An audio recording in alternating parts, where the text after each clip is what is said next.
I'm really proud of our guys.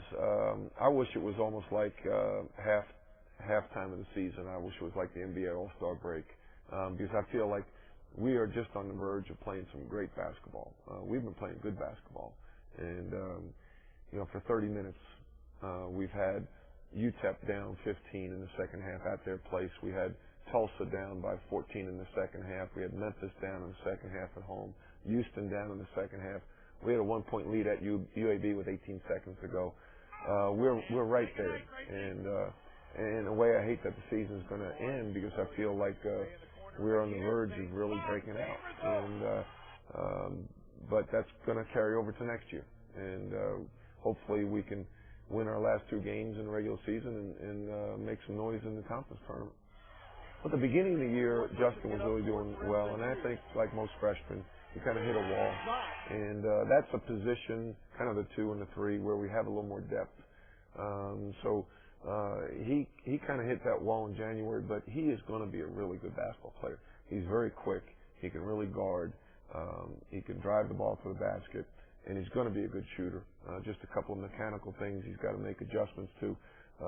But he can really help us, and I look for him. I think by the time he's done here, he'll have a chance to be all-conference player. I do a blog, and I was looking at my roster for the blog, and we have 6 of our top players that are in their first year playing basketball in our program. 6. That's a lot.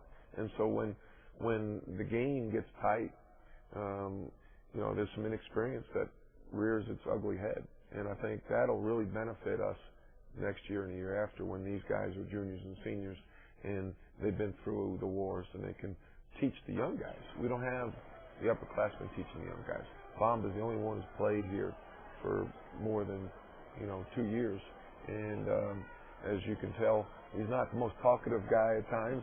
And so, we miss a guy like a John Killen. If John would have been here another year, that would have been great for the whole team because, as a coach, you can only do so much. On the floor, when things are starting to slip away from you, you need a player to be able to take the ball and organize the team. You need a player in a dead ball situation to huddle up the team and tell them, hey, we got to stop them here.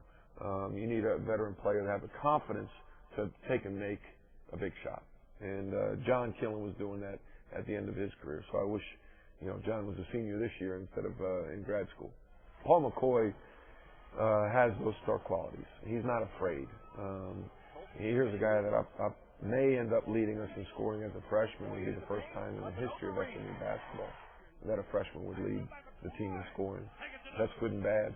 It's bad because it shows you that we have such new faces in our program. It's good in the fact that the future of SMU basketball is very bright.